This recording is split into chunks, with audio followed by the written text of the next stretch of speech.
pro tip for anybody having knee pain right here, go see a fucking doctor. I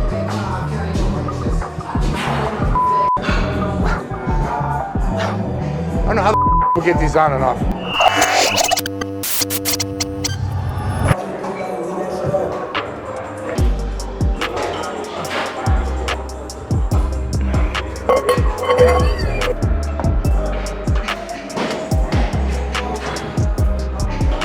I use the box when I'm feeling beat up. I use the box like now when I'm trying to rebuild my squat so I can get, like I took 405 for a single last week and it felt fine, just felt odd.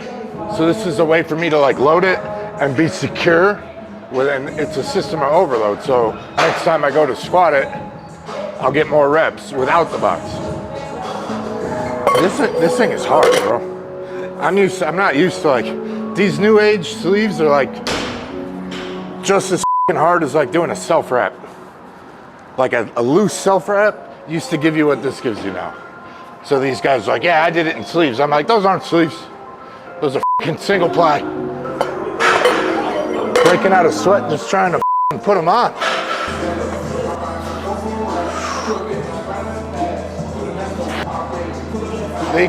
Someone should use sleeves when they want to use sleeves. It's like, it makes your knee feel a little bit more secure. You get a rebound out of it, so it'll give you a little bit on the squat. It's not gonna like add 25, 30 pounds like some of these guys claim it does.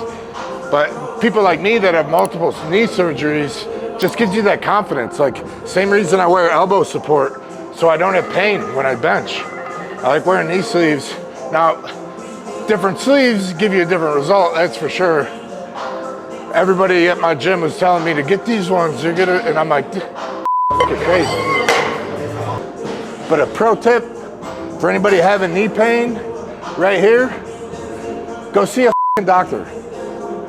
I'm so sick of these guys, unqualified dudes on the internet telling people what they should do for knee pain.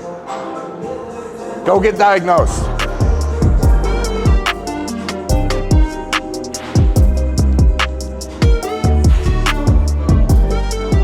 So I break up my days into squatting, which is a quad dominant day, and then deadlifting, which is a more posterior. But like deadlift day, I do a squat accessory, so like belt squat, leg press, maybe a hack squat. And then squat day, I do a deadlift accessory, either RDLs, lighter, or like a dumbbell RDL, or deficit deadlifts.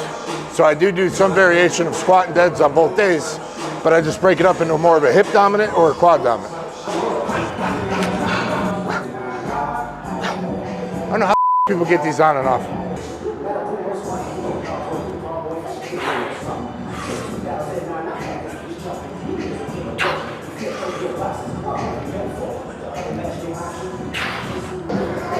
You ever notice like when we're doing shit, no one else is by us?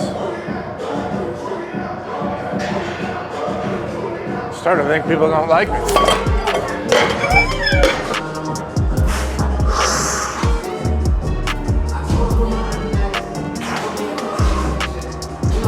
Not quite parallel. Feels like when I'm sitting on them, I'm at parallel. But I guess when the quads are flexing, I'm leaning. Because I don't sit all the way back. I keep that tension forward. So I'm never really like putting a lot of pressure on the box. Dude, I'm rooting for good players. I do have no allegiance to teams. I'm a Chicago fan, but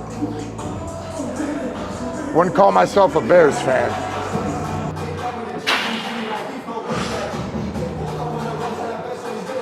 So I always trust the tape. That felt high, that felt good, that felt fast, that felt slow. What does the tape tell you?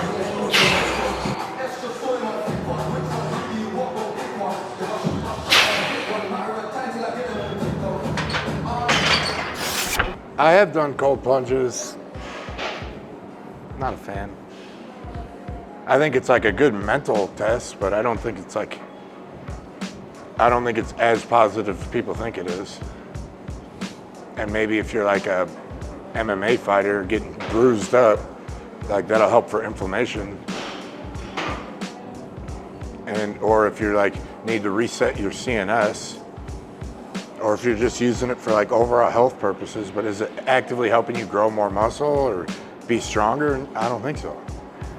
The science that I've read lately, you know, supports the idea that it doesn't help you grow muscle, that it actually is hindering your progress, and same with strength.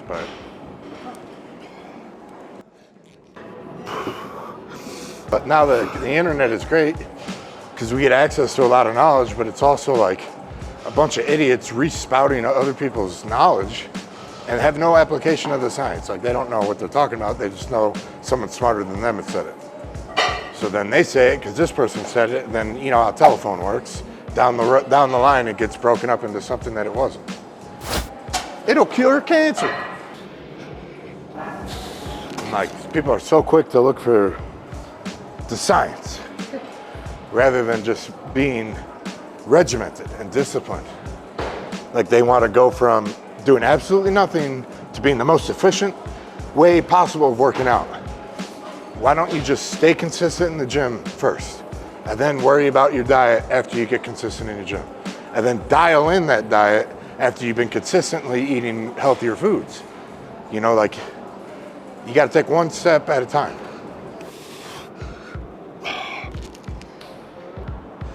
Like that whole saying, a small setback for an epic comeback. Like, I don't think you've been through it yourself. This shit's a lot harder than you think. And no one gives a shit about that in-between period. Until you start doing shit, and then people start paying attention again. But that, you know, a lot of dudes don't make it, they fall off, and no one's checking in on them. They're just like, yeah, man, you'll come back. And then they disappear. You know, I'm grateful for the guys I got, but I feel like I'm just myself all the time, authentically. So I think people can feel that, and I'm not trying to sell people shit. Like, even the company I'm working with, Frank McGrath is on dialysis right now.